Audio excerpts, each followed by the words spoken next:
दोस्तों ब्लाइट यानी झुलसा जो रोग होता है वो लगभग सभी फसल पर देखने को मिलता है, लेकिन ये एक ऐसा खतरनाक बीमारी है जो कि किसी भी फसल पर अगर एक बार प्रकोप हो जाता है तो पूरे फसल को ये 1 से 2 दिन के अंदर पूरा खत्म कर देता है। तो इसीलिए आज हम सोचकर आ गए हैं ब्लाइट के बारे में आप लोगों को कंप्लीट इंफॉर्मेशन दिया जाएगा, क्योंकि ब्लाइट एक ऐसा खतरनाक बीमारी है। किसान भाई दवा तो छिड़काव करते हैं लेकिन उसको कंट्रोल नहीं कर पाते हैं। तो आज की वीडियो में हम ब्लाइट यानी झुलसा के बारे में पूरे डिटेल्स में बात करेंगे, जैसे कि ब्लाइट क्या होता है, कितने प्रकार की होता है, इसको हम लोग कब कैसे और किस तरीके से पहचान सकते हैं, या फिर ब्लाइट को हम लोग कैसे अपने फसल पर लगने ही ना दें, और अगर किसी भी तरीके से एक बार लग गया तो उसको हम लोग एक ही बार में एक दवा को छिड़काव करके कैसे उसको कंट्रोल कर सकते हैं। पूरे डिटेल्स में आज हम ब्लाइट यानी झुलसा रोग के बारे में ही बात करेंगे। तो वीडियो को आप लोगों को लास्ट तक देखना है, बट उससे पहले अगर हमारे इस चैनल पर पहली बार आ रहे हैं तो चैनल को सब्सक्राइब जरूर कर लीजिएगा, क्योंकि हम इस चैनल पर ऐसे वीडियो डालते रहते हैं। तो दोस्तों सबसे पहले बात कर लेते हैं ब्लाइट क्या होता है, यानी कि झुलसा रोग क्या होता है और झुलसा रोग कितने प्रकार की होता है। तो ब्लाइट दोस्तों एक बहुत ही खतरनाक फंगल जनित बीमारी है, और ब्लाइट आप लोगों का 3 प्रकार की होता है। एक तो होता है अर्ली ब्लाइट, जो कि उसको आगिती झुलसा भी बोला जाता है, जो कि अल्टरनेरिया सोलानी नामक एक फंगस के कारण होता है। और एक होता है लेट ब्लाइट, यानी जिसको पिछुती झुलसा बोलते हैं, और ये जो फंगस होता है वो अल्टरनेरिया इन्फेस्टेंस के वजह से होता है। और एक होता है बैक्टीरियल ब्लाइट, जो कि ज़ैंथोमोनास कैम्पेस्ट्रिस नामक बैक्टीरियल के कारण ये बीमारी होता है। तो ये जो दोस्तों 3 प्रकार की ब्लाइट रोग होता है, इसको आप लोगों को एक ही दवा को छिड़काव करने से क्या कंट्रोल होता है, या फिर अलग अलग दवा को छिड़काव करना पड़ता है, पूरे डिटेल्स में हम उसी के बारे में भी बात करेंगे। अब दोस्तों बात कर लेते हैं ब्लाइट को हम लोग कैसे पहचान सकते हैं, यानी कि हमारे फसल में जो झुलसा रोग लगता है उसको हम लोग कैसे पहचानेंगे कि हमारे फसल में अर्ली ब्लाइट का प्रकोप हुआ है, या फिर लेट ब्लाइट का प्रकोप हुआ है, या फिर बैक्टीरियल ब्लाइट का प्रकोप हुआ है। तो आप लोग ध्यान से देख लीजिए और सुन लीजिए, आप लोगों को सब कुछ पता चल जाएगा कि ये अर्ली ब्लाइट है या फिर लेट ब्लाइट है या फिर बैक्टीरियल ब्लाइट है। सबसे पहले अर्ली ब्लाइट की अगर बात की जाए तो अर्ली ब्लाइट का पहचानने का जो सबसे आसान तरीका है वो आप लोगों को यहाँ पर इस फोटो के ऊपर देख सकते हैं आप लोग, कि अर्ली ब्लाइट जब लगता है तो किसी भी पत्ते के अंदर आप लोगों को इस तरीके से धब्बे देखने को मिलता है शुरुआती अवस्था में। और ये जो धब्बे होता है इसके साइड आप लोगों को कुछ इस तरीके से पीला पड़ जाता है, तब आप लोग पहचान सकते हैं कि इसमें अर्ली ब्लाइट का प्रकोप हुआ है। लेकिन जैसे लेट ब्लाइट होता है तो लेट ब्लाइट का संपूर्ण अलग होता है।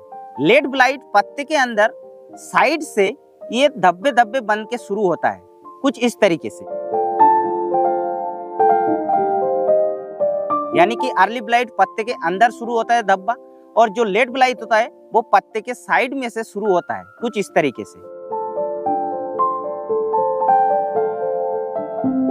तो ये तो हो गया दोस्तों अर्ली और लेट ब्लाइट। अब बैक्टीरियल ब्लाइट कैसा होता है? देखिए बैक्टीरियल ब्लाइट को पहचानने का सबसे जो आसान तरीका होता है वो आप लोगों को पत्ते के अंदर धब्बे तो दिखाई देगा, लेकिन वो बहुत ही छोटे आकार का धब्बे दिखाई देगा और बहुत ही ज्यादा मात्रा में धब्बे देखने को मिलता है कुछ इस तरीके से।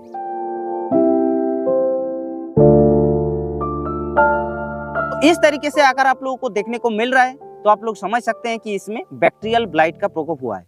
तो इस तरीके से आप लोग पहचान सकते हैं कि हमारे फसल में कौन सी ब्लाइट का प्रकोप हुआ है। आप दोस्तों बात कर लेते हैं ब्लाइट यानी झुलसा रोग कब और कैसे फसल के अंदर फैलता है। तो देखिए ब्लाइट यानी जो झुलसा रोग होता है वो ज्यादातर आप लोगों को टेम्परेचर के कारण ही फैलता है, यानी टेम्परेचर जब हाई हो जाता है तो उस सिचुएशन पे आप लोगों को ब्लाइट रोग का प्रकोप ज्यादातर देखने को मिलता है। या फिर कभी कभी क्या होता है कि जब अचानक से बारिश हो जाता है तो अब भी आप लोगों को ब्लाइट की समस्या देखने को मिलता है।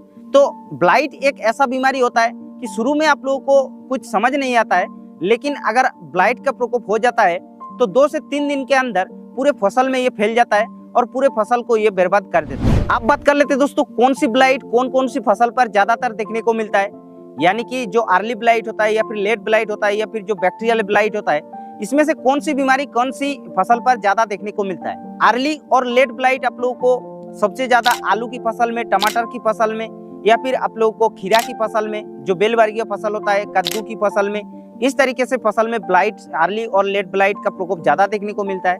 और जो बैक्टीरियल ब्लाइट होता है वो आप लोगों को सबसे ज्यादा मैंगो की फसल में, या फिर आप लोग को सोयाबीन की फसल में, धान की फसल में, या फिर आप लोगों को अनार की फसल में, इस तरीके से फसल पर आप लोगों को बैक्टीरियल ब्लाइट का ज्यादातर प्रकोप देखने को मिलता है। वैसे ब्लाइट का प्रकोप सभी फसल पर हो सकता है, लेकिन ये जो कुछ फसल हमने बताया है इस फसल पर ये ब्लाइट ज्यादातर देखने को मिलता है।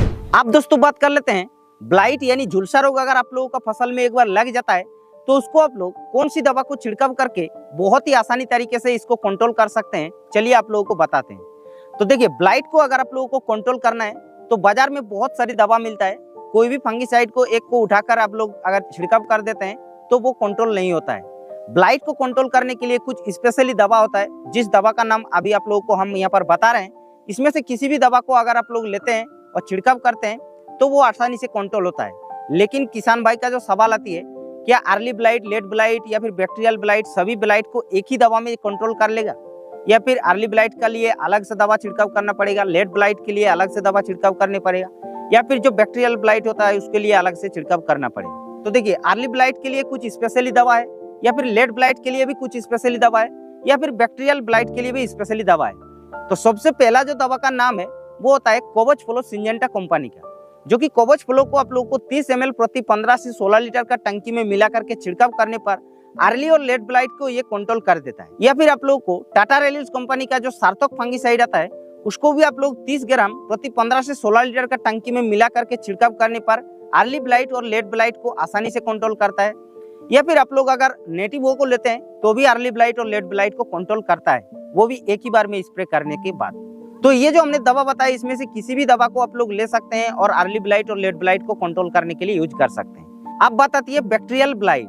तो बैक्टीरियल ब्लाइट देखिए, फंगल के कारण तो होता नहीं, तो फंगिसाइड में कैसे काम करेगा, इसके लिए आप लोगों को बैक्टीरियल साइड जो दवा आती है उसको छिड़काव करना है। जैसे कि बाजार में आप लोगों का कोनिका नाम पे एक दवा आती है जिसमें कॉपर ऑक्सीक्लोराइड और कासुगामाइसिन का कॉम्बिनेशन आता है, या फिर सिंजेंटा का नया जो अभी दवा आया है गार्लिज नाम पे, उसमें भी सेम टेक्निकल है। तो इसमें से किसी को एक को ले सकते हैं और 25 से 30 ग्राम प्रति 15 से 16 लीटर के टंकी में मिला करके छिड़काव कर देने पर बैक्टीरियल ब्लाइट को आसानी से ये कंट्रोल कर देता है। या फिर आप लोग कोसाइड को ले सकते हैं, जो कि उसको भी आप लोग 30 से 35 ग्राम प्रति 15 से 16 लीटर के टंकी में मिला करके छिड़काव करने पर आसानी से ये बैक्टीरियल ब्लाइट को कंट्रोल कर देता है। लेकिन ये जरूर ध्यान रखें कि जब भी आप लोग कोसाइड को छिड़काव करेंगे तो अगर आप लोगों का पौधे में फूल फल हो रहा है तो उसमें फ्लावर ड्रॉपिंग की समस्या देखने को मिल सकता है। इसीलिए आप लोग उसको ध्यान से आप लोग देख लीजिएगा, तभी आप लोग कोसाइड को छिड़काव कर सकते हैं। या फिर अगर आप लोग सिंपली कॉपर ऑक्सीक्लोराइड को भी मिला करके छिड़काव करते हैं तो भी कंट्रोल कर देता है, लेकिन वही सेम कंडीशन इसमें भी फ्लावर ड्रॉपिंग की समस्या देखने को मिलता है। और हाँ, जब भी आप लोग कॉपर बेस्ड फंगिसाइड को स्प्रे करेंगे तो उसके साथ स्ट्रेप्टोसाइक्लिन को जरूर मिक्स कर लीजिएगा। स्ट्रेप्टोसाइक्लिन को आप लोगों को 1.5 से 2 ग्राम प्रति 15 से 16 लीटर के टंकी में मिला करके आप लोगों को छिड़काव करना है जब भी आप लोग जो कॉपर बेस्ड फंगिसाइड को छिड़काव करेंगे तो।